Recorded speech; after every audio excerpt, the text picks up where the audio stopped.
So hello guys, మనం అయితే రాత్రులు ఆస్ట్రేలియాలో ఊబర్ కొడుతున్నాం. పెద్ద బిజీ ఏమి ఉండదు. థర్స్డే రోజు చూడు, తాగుబోతోళ్ళు రోడ్లు అడ్డదిడ్డంగా దాటుతారు. వీళ్ళని గుద్దినాం అంటే మనకు పగిలిపోద్ది. కెమెరా ఉంటే ఏం కాదు, వాళ్ళదే తప్పని చెప్పి తప్పించుకోవచ్చు. లేదనుకో మనకు వాచిపోద్ది. ఆడే వచ్చి గుద్ది దొబ్బేడు అది అని చెప్పి బొక్కలు తోసేస్తారు. ఇక్కడ రూల్స్ ఎట్లుంటాయంటే, కెమెరా ఉందనుకో, కారు నడిపేటప్పుడు కెమెరా ఉండి వాళ్ళ తప్పులు ఉన్నాయనుకో మనం బతికిపోతాం. లేదు మన తప్పు ఉందనుకో మామూలుగా కాదు, ర్యాంప్ ఆడతారు వీళ్ళు. అందులోనూ వీళ్ళు ఎట్టా అంటే మన ఆస్తి మొత్తం గుంజేయడమే కాకుండా ఎక్కడ లేని కొత్త కొత్తవన్నీ సృష్టిస్తారు అనమాట. బేసిక్గా ఎట్లా ఉంటాయంటే, అవతలోడు తప్పు ఉందనుకో, వాడి వల్ల నాకు అది అయ్యింది ఇది అయింది, నాకు ఎక్కడ లేని యాంగ్జైటీ ఇష్యూస్ వచ్చినాయి యాక్సిడెంట్లో, లేకపోతే వీడి వల్ల నేను ఫుల్ ట్రామటైజ్ అయిపోయాను, నాకు ఇంకా జీవితంలో నేను చక్కగా నడవలేను అది ఇది అని చెప్పి సొల్లు కబుర్లు అన్నీ చెప్తారు. తిప్పి కొడితే ఆడికి గీత కూడా పడి ఉండదు. ఇలాంటి కథలన్నీ ఉంటాయి. సో ఏదేమున్నా సరే సేఫ్టీ కొద్దీ కొన్ని కెమెరాలు డాష్ క్యామ్లు పెట్టుకోవడం చాలా బెటరు. డాష్ క్యామ్ అయితే కంపల్సరీ పెట్టుకోవాలి. అండ్ ఊబర్లో కూడా ఎవరన్నా మనల్ని గెలికారు అంటే ఇమ్మీడియట్గా దింపేయాలి వాళ్ళని. అట్నే అమ్మాయిలు కూడా ఎక్కినప్పుడు వాళ్ళు మంచిగా మాట్లాడుతున్నారు కదా అని చెప్పి తీట కొద్దీ నంబర్లు అడిగి ఇలాంటి గెలకడం లాంటివి చేసామనుకో, తర్వాత వాళ్ళు మనకు కేసు పెడతారు. మామూలుగా కాదు, ర్యాంప్ ఆడతారు. ఎందుకంటే ఆస్ట్రేలియాలో అయిన స్టోరీలు 2-3 ఉన్నాయి. ఇట్నే ఒకడు పాపం ఒక అమ్మాయి మంచిగా మాట్లాడుతుంది, గెలుకుతుంది, నంబర్ ఇచ్చింది కదా అని చెప్పి సార్ నంబర్ తీసుకున్నారనమాట. ఆ తర్వాత ఆ అమ్మాయి ఊబర్లో కంప్లైంట్ పెట్టి పోలీస్ స్టేషన్లో కేసు పెట్టింది. నన్ను గెలికాడు, అక్కడిక్కడ ముట్టుకున్నాడు అది అని చెప్పి. పాపం పిల్లాడి దగ్గర కెమెరా లేకపోయేసరికి అడ్డంగా దొరికిపోయాడు. వీళ్ళు బేసిక్గా మనం చెప్పేవి ఏం నమ్మరు. వీళ్ళు పోలీసు వాడైనా ఎవడైనా కానీ మనం చెప్పే సొల్లు కబుర్లు అంతా నమ్మరు. వీళ్ళందరూ అమ్మాయిలు ఏమైనా చెప్పారంటే వీడు చేసే ఉంటాడులే అని చెప్పి ఫస్ట్ మనం వేసి దొబ్బుతారు లోపల. సో ఇలాంటి లత్కోరు స్కీమ్లు అన్నీ ఉంటాయన్నమాట. ఇండియాలోనే కాదు, ఇక్కడ కూడా చాలామంది ఉంటారు ఇట్లాంటి స్కెచ్లు వేసేటోళ్ళు. సో ఏదేమన్నా జాగ్రత్తగా ఉండండి. అది మ్యాటరు. అండ్ చూస్తున్నారుగా, రాత్రిపూట రోడ్ అయితే ఖాళీగా ఉంది కదా అని చెప్పి మనం ఇచ్చి పడేద్దాం కార్ అనుకునేరు. ఫుల్ స్పీడ్ కొట్టేద్దాం అని చెప్పి అక్కడ పడితే అక్కడ కెమెరాలు ఉంటాయి. అది కాకుండా పోలీసు వాళ్ళకు ఆ చీకట్లలో అక్కడిక్కడ దాక్కొని ఉంటారు. మఫ్టీ కార్లలో ఫుల్ బ్లాక్ కార్ వేసుకొని దాక్కొని ఉంటాడు. వాడు నువ్వు స్పీడ్ పోయావు అంటే వాడు అనుకుంటే సైరన్ వేసుకొని వచ్చేస్తాడు వెనకాలే. ఓవర్ స్పీడ్లో ఉన్నావు అనుకుని లైసెన్స్ సస్పెండ్ చేసి అప్పటిదప్పుడు తీసి బొక్కలు వేస్తాడు. ఈడు చూడు సోదిగా ఎట్టొచ్చాడు ఈడబ్బా. ఇట్లాంటి జఫాగాళ్ళు అంతా ఉంటారు అనమాట. అడ్డదిడ్డంగా వచ్చి దొబ్బుతూ ఉంటారు. సో వీళ్ళందరితో జాగ్రత్తగా ఉండాలి. మన దగ్గర కెమెరాలు ఉండడం అనేది మన సేఫ్టీ. ఏదేమున్నా సరే అరే మన తప్పు లేదురా అని చెప్పి. ఇంకోటి ఇక్కడ రౌండ్ అబౌట్స్ అని చెప్పి ఉంటాయి. రూలు సర్కిల్ ఉంటుంది అనమాట, దాని చుట్టూ పోవాలి. రైట్ సైడ్ నుంచి ఎవడు వచ్చినా వాడికి దారి ఇవ్వాలి కంపల్సరీ.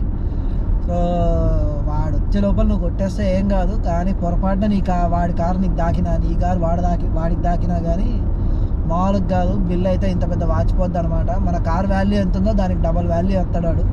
నువ్వు ఎంత బిత్తర కారు నడిపినా కానీ, అందులోనూ కొంపతీసి మనం ఏ ల్యాంబోర్గినీలో లేకపోతే ఇంకా పెద్ద పెద్ద కార్లు గుద్దినావు అనుకో అంతే. ఇంకా నీ ఆస్తులు అమ్ముకోవడం, నీ కిడ్నీలు అన్నీ అమ్ముకోవడమే.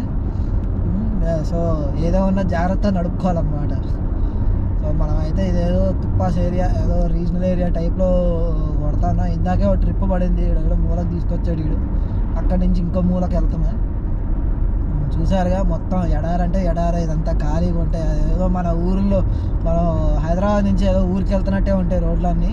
కాకపోతే ఇదంతా మెల్బోర్న్ సిటీయే, ఇంకా మనం మెల్బోర్న్ దాటి కూడా పోలే. సో చాలా పెద్దది మెల్బోర్న్. ఇంకా మరిన్ని అప్డేట్స్ తీసుకొస్తా ఇంకోసారి. ఈ దారిలో పోయేటప్పుడు ఇంకా కొత్త ఏరియాలు కనిపిస్తే, రాత్రిపూట బేసిక్గా మీకేం కనబడదు. సో మనకు కార్ లైట్ ఎంతవరకు పోతుందో అంతవరకే కనిపిస్తుంది. పొద్దున్న పూట వచ్చామంటే ఈ ఏరియాస్ అన్నీ చాలా బ్యూటిఫుల్గా ఉంటాయి అన్నమాట. మంచి గ్రీనరీ, అసలు నెక్స్ట్ లెవెల్ ఉంటాయి. One of the best landscapes మీకు ఆస్ట్రేలియాలో కనిపిస్తాయి. ఎందుకంటే కరెక్ట్ ఎడ్జ్లో ఉంది కదా, గ్లోబ్ ఎడ్జ్లో ఉంది కదా. ఎర్త్ అనేది రౌండే ఉంటుంది, ఫ్లాట్ కాదు. బేసిక్గా మన వాళ్ళు కొంతమంది ఎర్త్ ఫ్లాట్ ఉంటుందని చెప్పి వాదిస్తారనమాట. సో అలాంటివి మేము నమ్మకండి, ఎర్త్ రౌండే ఉంటుంది.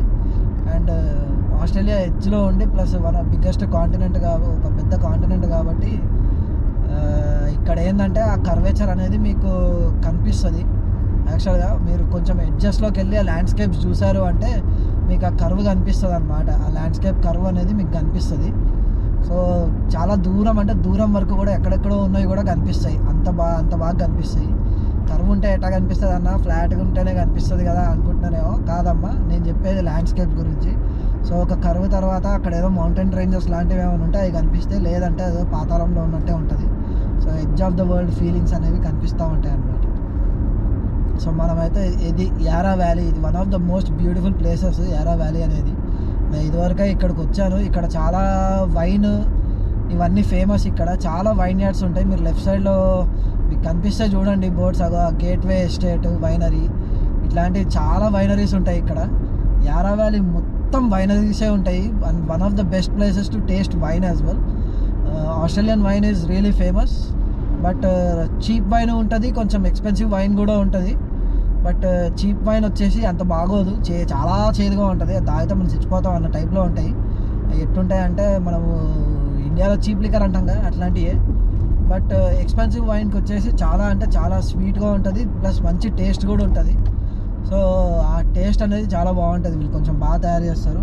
ఈ వైన్ తయారు చేసేటోళ్ళంతా ఎవరో కాదమ్మా, మన యూరోపియన్స్. వాళ్ళు వెళ్ళి ఇక్కడికి వర్కింగ్ హాలిడే వీసా పైన వస్తారు.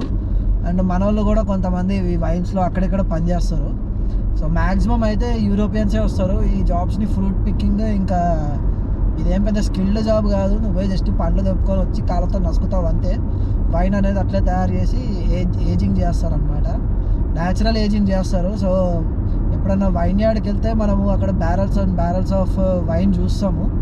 సో ఆ బ్యారల్స్ అనేవి ఇక్కడ చాలా ఉంటాయి. ఆస్ట్రేలియన్ వైన్ మొత్తం ఆల్మోస్ట్ వరల్డ్ ఓవర్ ఎక్స్పోర్ట్ అవుతాయి. కాకపోతే చీప్ లిక్కర్ ఏం ఎక్స్పోర్ట్ కావు, ఎందుకంటే అవన్నీ $4, $5 కూడా వైన్ దొరికేస్తుంది. కాకపోతే ఎక్స్పెన్సివ్ వన్స్ వచ్చేసి బాగానే ఎక్స్పెన్సివ్ ఉంటాయి. $50 నుంచి ఒక $1000 దాకా ఉంటాయి. ఇంకా ఎక్కువ కూడా ఉంటాయి. ఇంకా ఎక్స్పెన్సివ్ వైన్స్ కూడా ఉంటాయి, మోస్ట్ ఎక్స్పెన్సివ్ వైన్స్ కూడా ఉంటాయి. కాకపోతే అన్ని ఆస్ట్రేలియన్ వైన్స్ కావు.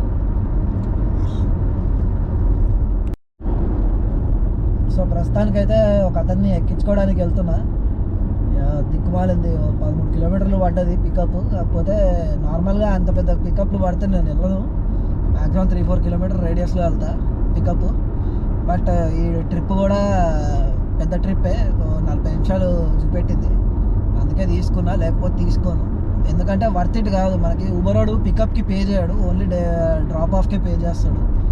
సో పికప్ అంత దూరం వచ్చినప్పుడు అవి తీసుకోవడం వేస్ట్. ఒక్కొక్కసారి దరిద్రం ఏమైందంటే 20 కిలోమీటర్లు పికప్ అంటాడు, 2 కిలోమీటర్లు డ్రాప్ ఆఫ్ అంటాడు. ఈ అమ్మ ఆడిచ్చే $8కి మనం 20 కిలోమీటర్లు ఎందుకు పోతాం? $8 మనం అస్సలు పోము. సో అందుకే మనం చూస్ చేసుకునేవి కూడా కరెక్ట్గా చూస్ చేసుకోవాలన్నమాట. క్యాన్సిలేషన్ రేట్లు ఎక్కువ ఉన్నా వీడు ఊబర్ అకౌంట్ దిక్కుమాల రూల్స్ అన్నీ ఉంటాయి. క్యాన్సిలేషన్ రేట్ ఎక్కువ ఉంది అని చెప్పి వాడు కొన్ని ఫీచర్స్ ఆపేస్తాడు. ట్రిప్స్ అయితే వస్తాయి, కాకపోతే కొన్ని ఫీచర్స్ పోతాయి అంతే. అంటే ఎట్లా అంటే ట్రిప్ డైరెక్షన్ అవి ఇవి అని చెప్పి కొన్ని రివార్డ్స్ ఉంటాయి, ఊబర్ రివార్డ్స్. ఆ ప్రివిలేజెస్ అన్నీ పోతాయి. బట్ ఇన్ జనరల్ అయితే మిగతావి అయితే అన్నీ వస్తాయి. ట్రిప్స్ అయితే మళ్ళీ యాక్సెప్టెన్సీ రేటు, క్యాన్సిలేషన్ రేటు అంతా నార్మల్ అయిపోయిందంటే మళ్ళీ బాగానే వచ్చేస్తుంది. ఈ రోడ్ మనకు వచ్చావరా ఇప్పుడు ఆ ఫెస్టివల్కి వచ్చినట్టు. ఎస్. సో ఇక్కడ ఒక ఫెస్టివల్ అయిందనమాట ఒక 2-3 ఇయర్స్ బ్యాక్, గుర్తులేదు కరెక్ట్గా ఎగ్జాక్ట్గా ఎప్పుడని. ఆ ఫెస్టివల్ అయినప్పుడు నేను ఇక్కడికి వచ్చా. వైన్ యార్డ్లో జరిగిన మ్యూజిక్ ఫెస్టివల్ బాగుండేది. ఒక 3 డే ఫెస్టివల్ అది. కాకపోతే నేను ఓన్లీ జస్ట్ 1 డేకే వచ్చి వెళ్ళిపోయా. ఆ వీడియోలు అయితే ఇప్పుడు లేవు, ప్రస్తుతానికి పోయినాయి, అడగండి. బట్ నెక్స్ట్ టైం ఏమైనా ఫెస్టివల్స్ ఇలాంటివి దొరికితే మ్యాక్సిమం పోస్ట్ చేయడానికి ట్రై చేస్తాను. మనం ఆల్మోస్ట్ వచ్చేసాము. సో కస్టమర్ని పిక్ చేసుకోవడానికి అయితే అయిపోయిన తర్వాత మళ్ళీ వీడియో స్టార్ట్ చేద్దాం. So guys, night time Uber చేస్తే ఒక డిసడ్వాంటేజ్ ఏంటంటే ఎక్కడన్నా దూరం బాగా పడింది అనుకో, రిటర్న్ ఖాళీగా వెళ్ళాలి, ట్రిప్పులు పడి సాగు. సో అందులోనూ ఇంటికి ఇంకా దూరంగా పడిందంటే మాత్రం ఖాళీగానే వెళ్తాం. అతడు సినిమాలో లాగా సార్ ఖాళీగా వెళ్ళాలి, ఓ ₹50 ఎక్స్ట్రా ఇవ్వండి అన్నట్టు అడిగామనుకో వంగబెట్టి బెంగుతారు. సో అలాంటి పనికిమాలిన వ్యవహారాలు ఏమి ఉండవు. ఇంకా నువ్వు అన్నీ మూసుకొని ఖాళీగా పోవాల్సిందే. ఇక అక్కడనే కూర్చుంటే ఆ ట్రిప్ వచ్చేదాకా అంటే అది ఇప్పట్లో పడదు. ఎందుకంటే రాత్రి 11:30 అవుతుంది. ఈ టైంలో ఓడాడు తిరిగేటోడు మన తప్ప గాలిలా కొడుకులు అంటే తిరుగుతారు.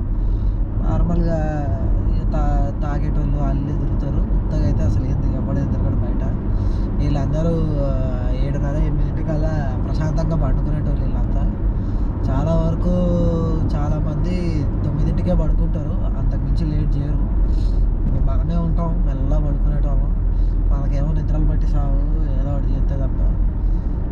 ఎక్కువ ఇలాంటి పనికిమాల వ్యవహారాలు అన్నీ ఉంటాయి ఊబర్లో. కాకపోతే ఇన్ జనరల్ కొంచెం లాంగ్ ట్రిప్ పడితే డబ్బులు బాగానే వస్తాయి అనుకుంటాం. కాకపోతే రిటర్న్ అయితే ఈ ఖాళీగా తొక్కాల్సి వస్తుంది బాగానే.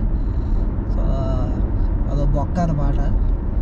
కాకపోతే ఇంకా తప్పదు, భరించాలి. ఏం చేస్తాం, కష్టపడడానికి వచ్చాక నానా గుడివాల్సిందే.